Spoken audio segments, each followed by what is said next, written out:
What's going on, everyone? Welcome into episode 4 of the Goal Line Stand podcast, brought to you by the Ledge Sports. I'm Zach Hummel, and I'm joined as always by Cole Little. What's going on, Cole? Nothing much, man. Trying to make sense of this NFL. You know, this past week kind of proved that there really aren't too many dominant teams right now. So we're in for a wacky season. Yeah, always around this week 4 or 5 mark, weird stuff starts happening. Good teams start losing on the road. Why don't we start with the Patriots kind of laying an egg at home to Buffalo? Garoppolo wasn't available, so Brissett started. They really handicapped the offense for them. They were running on 3rd and 5, and the Patriots would always go for it and throw the ball. It seemed like they had the kiddie wheels on for Brissett, which I can't really fault them. I don't know if he proved a lot in practice and whatnot, but the Bills came in. They scored just enough to win. Patriots really didn't do anything. It almost felt sometimes they'll take a loss and just if they're not in a perfect situation, like having Brissett at quarterback, Bill Belichick will be fine with losing that game, and he'll start pulling his players in the 4th quarter, 3rd quarter once it's over. And I think that's kind of what they did in this game because they knew Brady's coming back this week, obviously. So what were your thoughts on that game? Kind of an upset pick there. Yeah, I don't think it was necessarily a huge deal. I mean, honestly, it could turn out to be kind of a blessing in disguise for the Patriots because now they're going to be really angry. And, of course, Brady's coming back. So, they're playing the Browns this coming week, so it's not like they need a whole lot of motivation. But maybe that'll serve as kind of a wake-up call. It definitely surprised people with their 3-0 start. Not necessarily that they started 3-0, but, the offense just looked incredible in all 3 games. So that was kind of a, return back down to reality, return back down to earth against the Bills. But I don't necessarily think it's a huge deal. I mean, one thing that I will say, we can talk about this more later when we get into our power rankings, but, I honestly think the Patriots are really the only team that have proved that, they're Super Bowl worthy so far in the entire league, not just in the AFC. Of course, the Broncos have been really good, but we got the quarterback question marks. But, as far as this loss, it definitely was ugly offensively. LeGarrette Blount has been really a quiet superstar for them through the first 3 games, but that was really his first bad game. He didn't have a whole lot going for him. But they just really couldn't get anything going. But, Brady's coming back. You got to figure Gronk's about to wake up. So, I mean, we'll see. Yeah, I totally agree with everything you're saying. It's not the end of the world, obviously, but Belichick definitely wants to beat Rex Ryan deep down. Yeah. I think that probably stings them a little bit. But, yeah, they never really let Brissett open up the playbook and throw the ball. Turnover where he scrambled and he just got drilled in his chest and they fumbled. I actually stopped watching the game in the 3rd quarter. It was such bad football. I'm not used to watching that as a Patriots fan, so I just flipped the red zone and, if the Patriots started making a comeback, I'd flip back over. But it was just a terrible game. But, yeah, Brady's back this week. See how he plays. Obviously, he hasn't been able to have any contact with the team, but, who knows with the Patriots. They play, riding the line of the rules there. He was seen throwing at this private school outside Boston to high school wide receivers.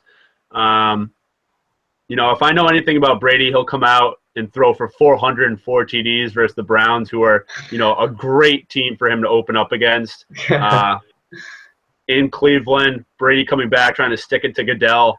He'll be on a warpath, and I just can't wait for him to be back. Yeah, like you said, you couldn't pick a better team if you're, a Pats fan for the Patriots to play when Brady makes his return. I mean, the Browns, the poor Browns, you got to feel sorry for them. Yeah, I expect him to come out looking elite. He may look a little rusty in the 1st quarter, but, probably by midway through the 2nd quarter, he'll be back to terrific Tom. So, like I said, I think they proved they're the best team in the league through the first 4 weeks, regardless of how lethargic the offense just looked against Buffalo. And I mean, you have to think, man, Brady's almost 40 years old, so it may be good for him that he got that 4-week vacation. He'll come in refreshed. The AFC, it's kind of beat up. Teams are pretty inconsistent. Not a lot of not a lot of great teams in the league, especially not in the AFC. Teams are kind of up and down, back and forth, week in and week out. But so it may be setting up perfectly for Tom to come back into the lineup and the Patriots just run away with this thing. I mean, I don't think it's unrealistic to say that they could go 15-1. Yeah. Speaking about inconsistency, we can go to the next game. The Panthers, I just don't know what's up with them. They went to Atlanta and lost 48-33. This one, feared, vaunted defense is just getting thrown all over the field. Julio Jones, God, I had him on one of my fantasy teams, 300 and a touchdown. Matt Ryan, unreal numbers. I think Josh Norman's loss is, we're seeing it kind of come to fruition how big of a loss it was. These corners they can't shut down anyone like they did last year, and their front seven isn't even playing as good as they did last year. Thomas Davis is a year older. Kuechly, he's probably still one of the best linebackers in the league, but he can't do it all himself. And their D-line on Matt Ryan that, you would have thought they did. What are your thoughts on the Panthers? They're kind of an enigma right now. Yeah, it's very shocking. Like you said, the defense just seems to be getting worse week in and week out. The offensive line is terrible for some reason. I mean, I didn't really think they lost anybody significant from the O-line in the offseason.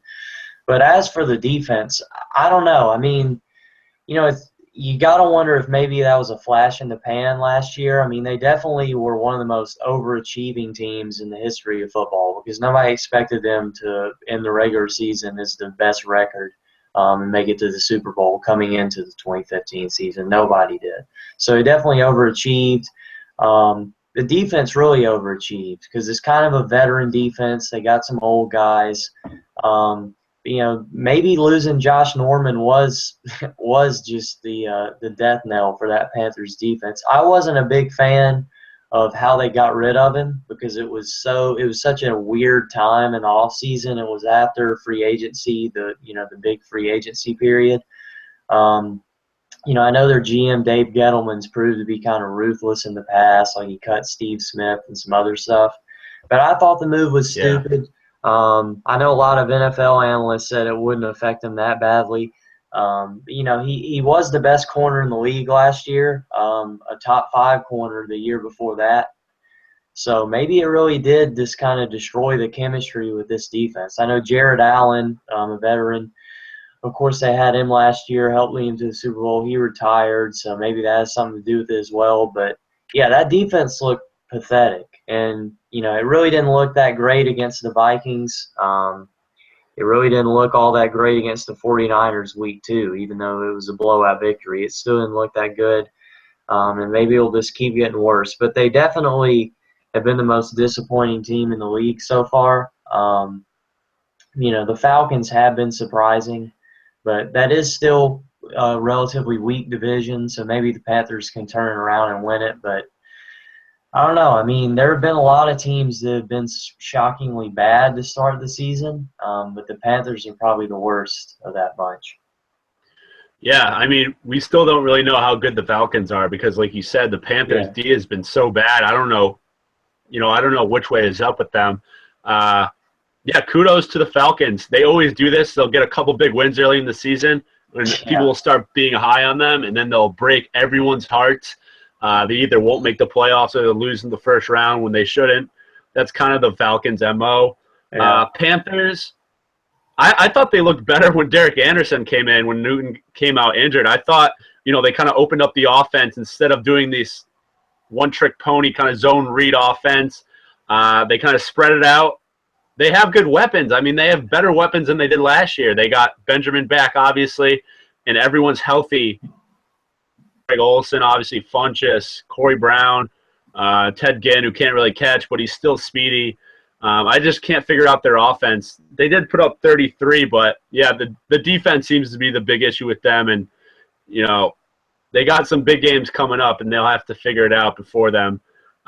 first Monday night game, I think we've talked about all year. The slate of Monday night games has been pretty piss poor.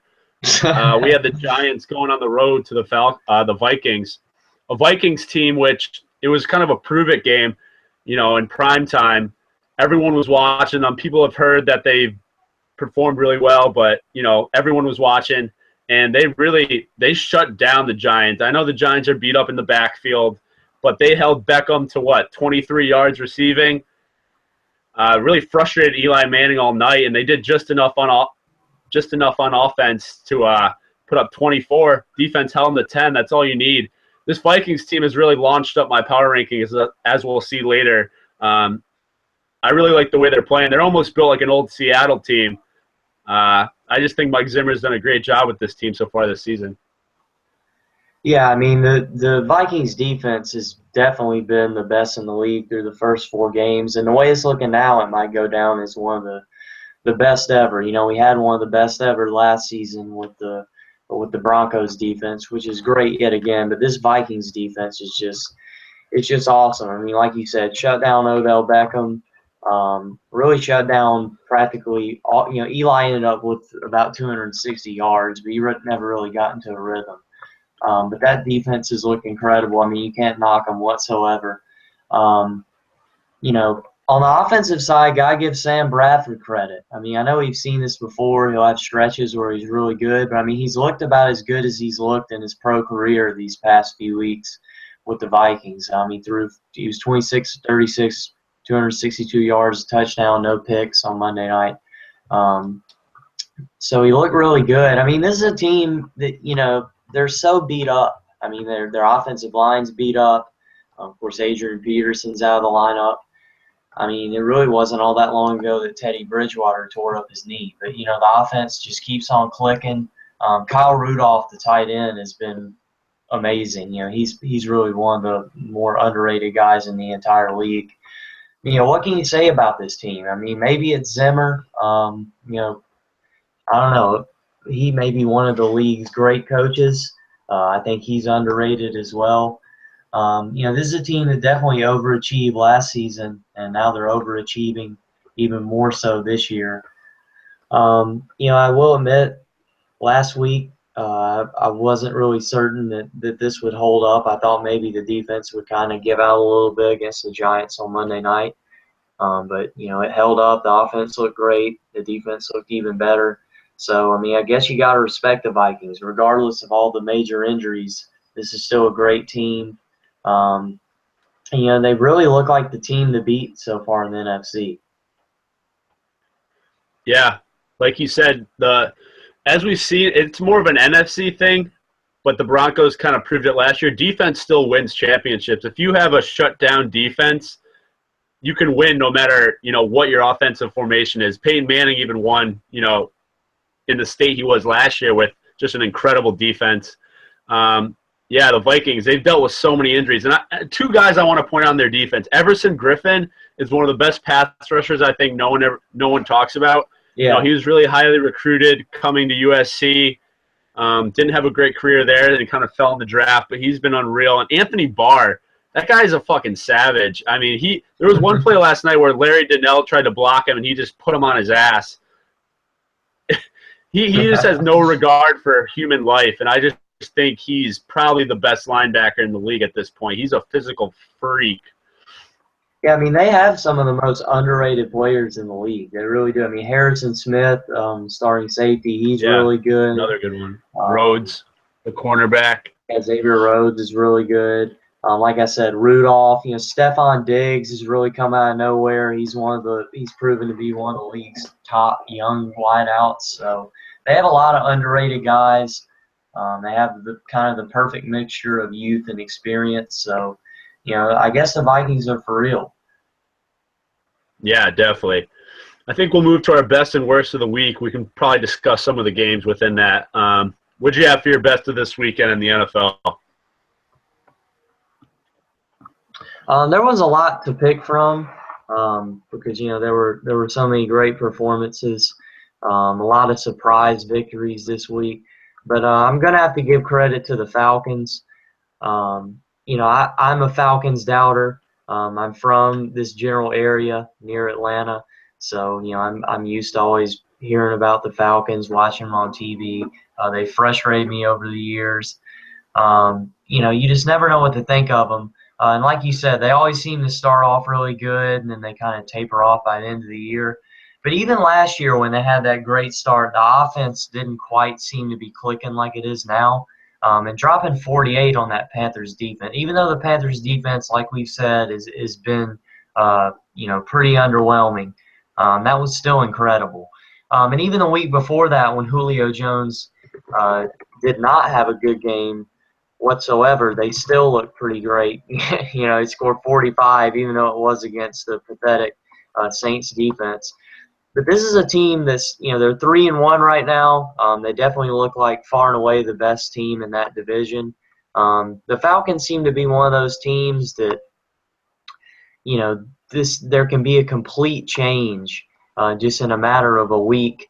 Matt Ryan is a big reason why. Some weeks he'll look like he's one of the top quarterbacks in the league, and other weeks he'll just look like complete garbage, basically. But he's looked incredible. I mean, he arguably had the best game of his career against the Panthers. But I don't know. I mean, this NFC, especially offensively, has been really weak. A lot of teams are underwhelming. The Cardinals are really underwhelming. That Seahawks offense has not been too great. The Packers offense has been a little underwhelming. But the Falcons offense seems to be rolling on all cylinders, and they have a lot of weapons. Matt Ryan looks good. He's healthy. They have a big game coming up at the Broncos. That'll be a huge test to see whether or not the Falcons are for real. But I was definitely surprised. I mean, I was surprised. That was a bit. You figured that would have been a big game for the Panthers coming off that letdown they had in week 3. But they made the Panthers defense look pathetic from start to finish. So kudos to the Falcons. Yeah, like you said, they have a stronghold on that division now. And like you said, also Broncos this weekend. That's a prove it. That's a prove it game. Are you contender or pretender? I think they could even lose that game and still, garner some respect. Because Denver, believe me, as a Pats fan, that place is not easy to win a game, especially on the road, cold, crowd noise. That'll be a great test for them. That should be a really good game to watch. For my best, to the black hole, I'm going to Oakland.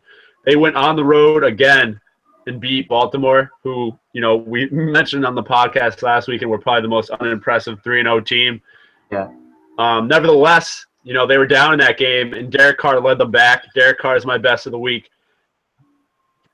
200 yards, which is not that impressive, but he had 4 TDs. He was dropping dimes late in that game. There was one throw to Michael Crabtree where he threaded the needle over the safety and the cornerback. It was a touchdown that put them ahead, and I just thought it was a great throw. A lot of critics have been out on Derek Carr. They're not sure if he can make the next step, become maybe a top 10 quarterback, if not that, maybe a top 5 one, even if he takes a bigger step. And I thought that game really proved something to me on the road with all the chips down. Flacco down the stretch, because Flacco's usually good in the clutch. So Derek Carr, my best of the weekend, kudos to him. He really proved something to me, and I think the Raiders have got something going. They kind of hit their stride with Del Rio at the helm, and I look for them to kind of go on a little winning streak now.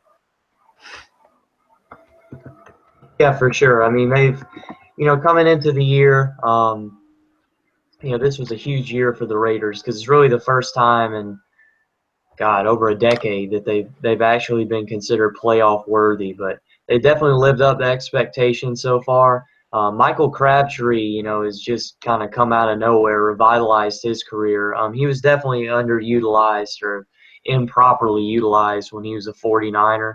One of the many knocks against Harbaugh when he was coaching there. But, he came to Oakland and he's gradually gotten back into a rhythm, and now he's been one of the top receivers in the league to start this season. So, the Raiders' offense looks great.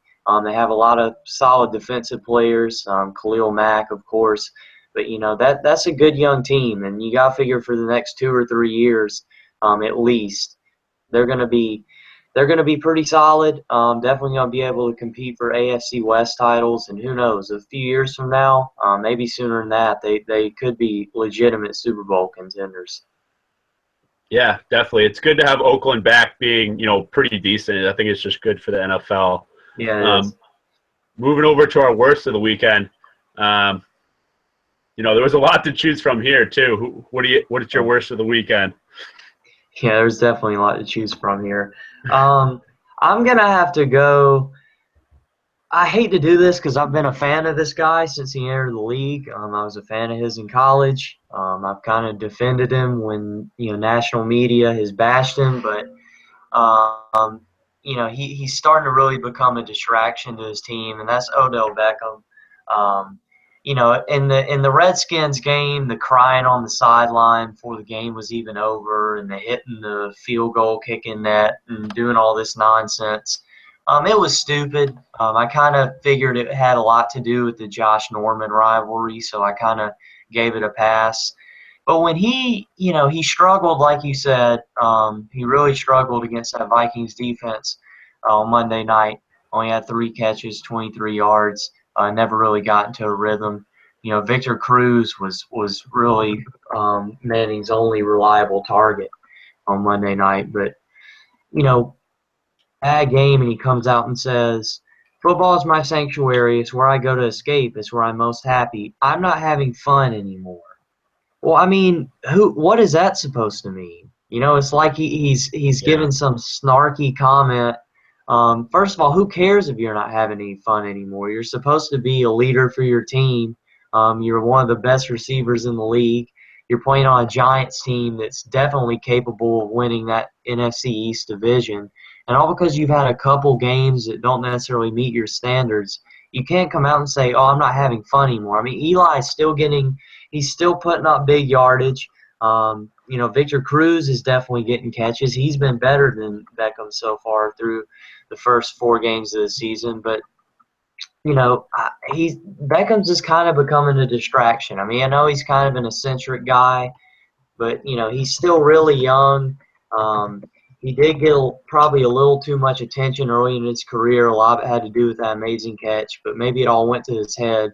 But when you're only 23 years old and you're playing on a team with a lot of veterans that's looking to make it back to the playoffs, and you're only a month into the regular season, you're already saying, "Oh, I'm not having fun anymore." Well, that's just ridiculous. And I mean, I hope he gets it together and realizes that it's not really about him, because it's really becoming a me type of thing. I know he's a superstar, but you still have to have that separation. Antonio Brown, he celebrates on the field, he showboats, but you never hear him in the media complaining and saying little snarky crybaby comments like Beckham has said. You don't see him crying on the sideline. So Beckham's getting attention right now for all the wrong reasons. He needs to accept the fact that even great receivers go through a little bit of a slump sometimes. I'm definitely disappointed in him. I'm disappointed in his performance on Monday night, and I'm definitely disappointed in that quote. So he's my worst of the week.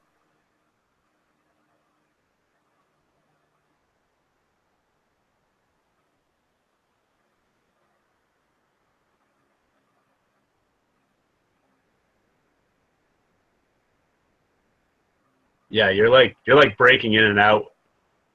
Like I could barely hear that last 2 minutes that you were talking. Oh yeah? I don't know. Justin could probably cut it out. I'll just go on with it. Okay. Yeah. My worst of the week, I'm gonna go San Diego. This is partly because I bet on them and I lost it because of it. They were up 13 with 7 minutes left in the fourth quarter. They had the ball. I thought this, they'd go down and score again, and this would end up being a blowout, 20-point blowout. Next thing that happens, Melvin Gordon gets a hand up the middle.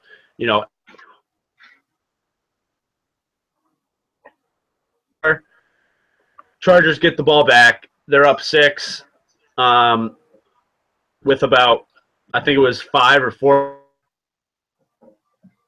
Benjamin, he fumbles.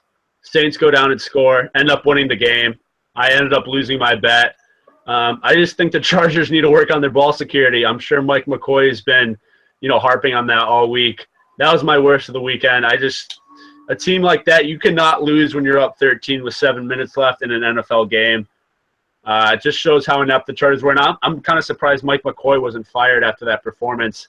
I wouldn't put it all on the coach, but not having your players prepared, not calling the right plays down the stretch, it was just a shit show. And that was my worst of the weekend. Yeah, the Chargers don't seem to be getting any better. I think it was dumb to keep McCoy. That's for sure. They should have fired him after last season. And looking back, Rivers probably shouldn't have gotten that massive contract. I mean, this is a team they're just not getting any better. They're inferior talent-wise to all the other elite AFC teams. Some changes definitely need to be made because they're terrible defensively.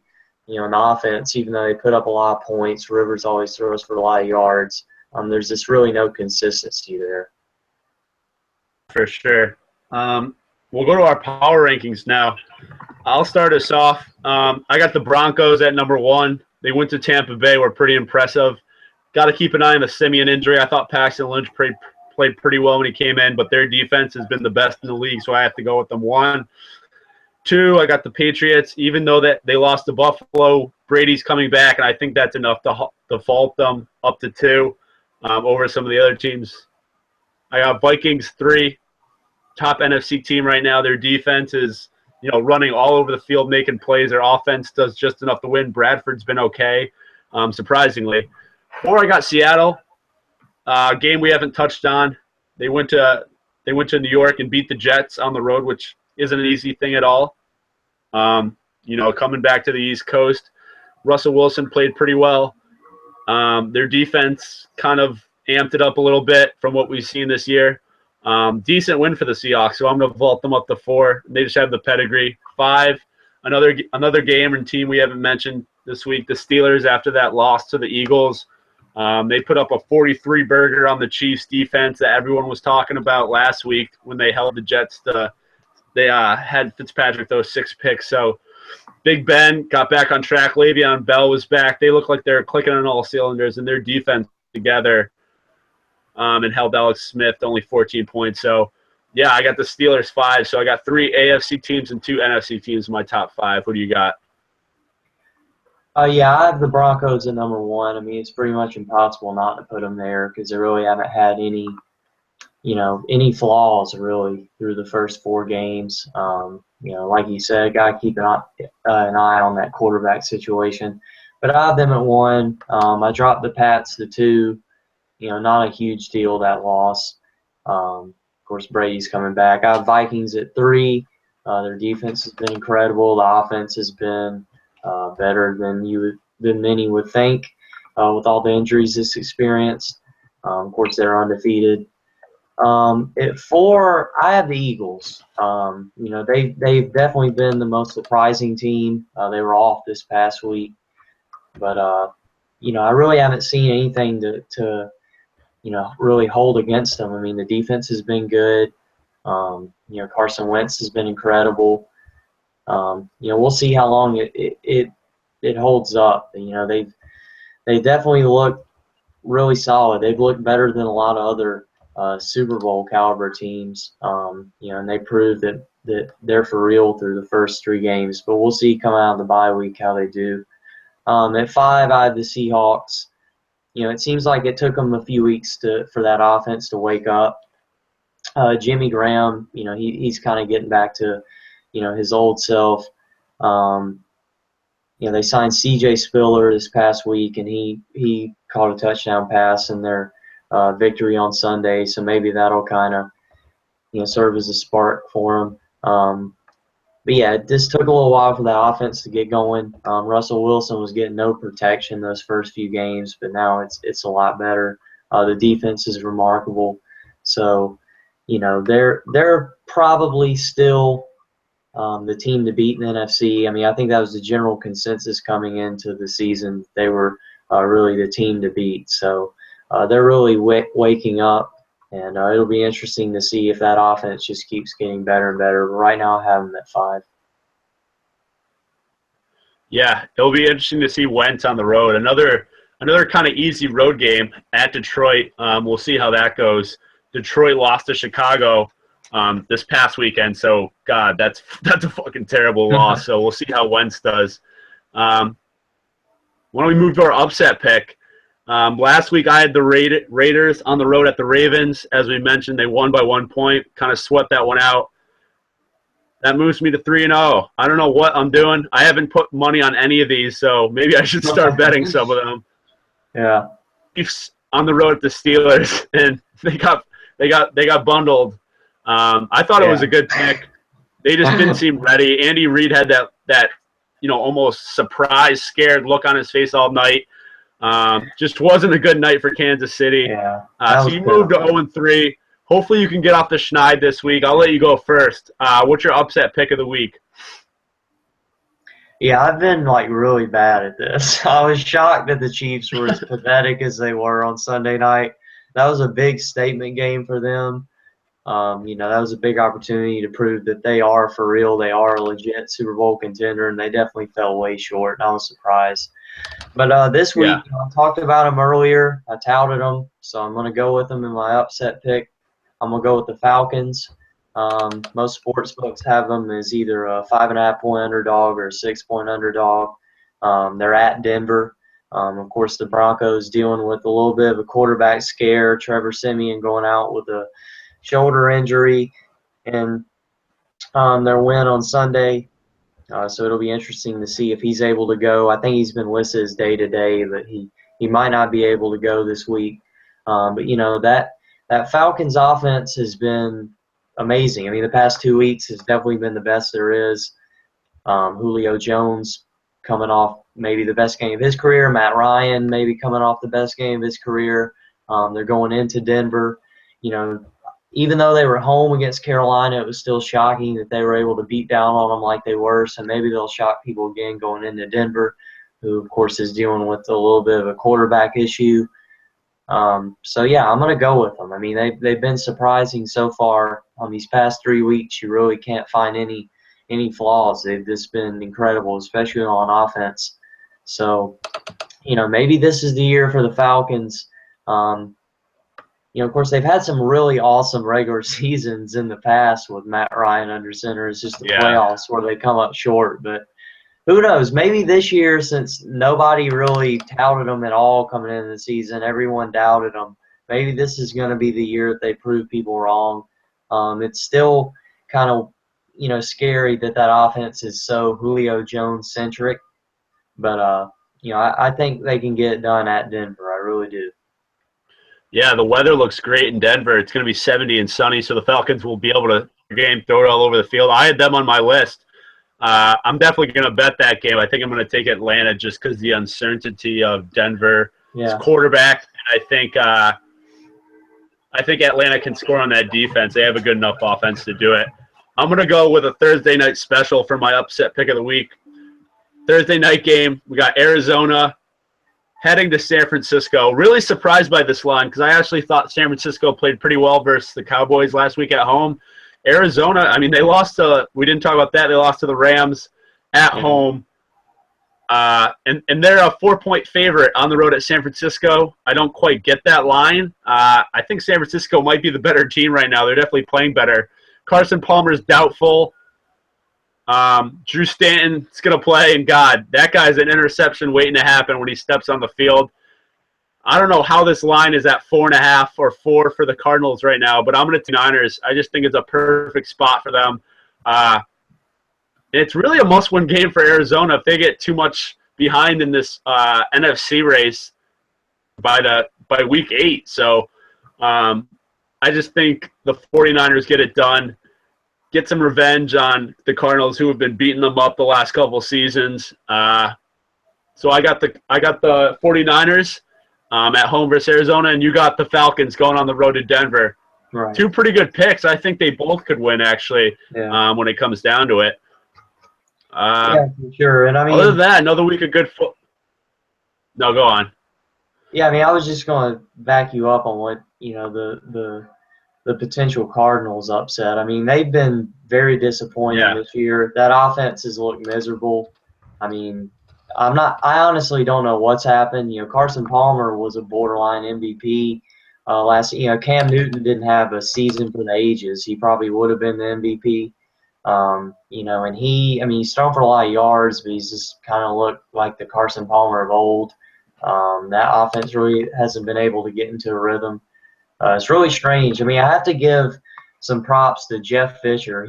Ever since he started coaching at the Rams, it seems like the only teams he can beat are teams in his own division. I'm not really sure what that's about. Yeah. He pulls off upsets against like the Seahawks and the Cardinals and the 49ers when they were still good, but he can't beat anybody else. So I'm not really sure what that's all about. But the Cardinals have been disappointing, and they could very well get beat. Even if Carson Palmer is starting, they could very well get beat on Thursday night. Yeah, I think that line tells people that Palmer will probably play because I think if Stanton's in there, I think that's a toss-up game. I think that's a pick 'em. So yeah, we'll see. That's all we got this week. Remember to subscribe on iTunes. We got a fantasy football podcast too, called Putting on the Blitz, with 2 other writers. Unless you got anything else, Cole, I think we're good for this week. I think we're good. Hopefully my upset pick will finally be a winner this week. Yeah, you got to get off the schneid, and hopefully the Falcons, with your history of the Falcons, it doesn't sound like you've had too much great success with them, but hopefully that changes this week when they go on the road at Denver. Yeah, fingers crossed. I'm not holding my breath. Yeah. All right, take it easy.